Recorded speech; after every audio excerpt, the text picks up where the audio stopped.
After World War II, Camp John Hay was rebuilt as an American paradise, guaranteed by a 99-year treaty.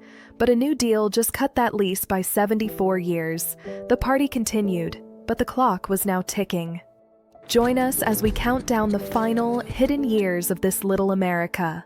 In the post-war era, the identity of Camp John Hay was cemented by the 1947 Military Bases Agreement. This treaty granted the United States control over this mountain enclave, along with many other bases, originally for a 99-year term. The camp was rebuilt and flourished, restoring its status as a Little America before the war. By 1955, it was officially known as John Hay Air Station, a curious name for a base that famously had no airstrip, but instead facilities built purely for leisure. But the winds of political change were blowing. In 1966, a major amendment, the Ramos-Rusk Agreement, was signed. This treaty dramatically shortened the lease terms for all U.S. bases to just 25 years, setting a hard expiry date for 1991. The first clock had officially started ticking, and that change had an immediate, tangible effect. That same year, on December 13th, a portion of the camp, roughly 1/4 of its land, was formally returned to the Philippine government. This land was immediately designated as a vital forest reserve and watershed for Baguio City. The first piece of Little America was now back in Philippine hands.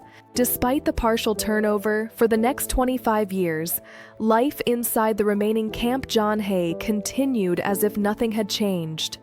It solidified its role as the premier hill station for U.S. forces in Asia, the prized R&R destination for personnel and their dependents. The existing facilities were the main draw: the pristine golf course, the well-stocked Base Commissary, the Grand Main Club, and even a popular skating rink. It wasn't just for soldiers. This exclusive enclave became a regular haunt for American and Filipino political and business elites. But the U.S. footprint continued to shrink.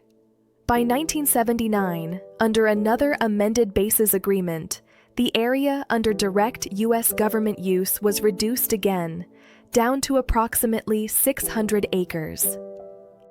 Life inside remained a bubble of American leisure, but the walls of that bubble were closing in. Throughout the 1980s, the party continued inside Camp John Hay, but outside its gates, a powerful nationwide debate was raging. The 1947 Military Bases Agreement, the very document that allowed the camp to exist, was set to expire. The year 1991 was the deadline. Nationalist sentiment was at an all-time high. The future of all U.S. bases, from the massive naval and air stations at Subic and Clark to this mountain retreat in Baguio, rested on a single, momentous political decision. As 1990 came to a close, the days of Camp John Hay as an American hill station were numbered.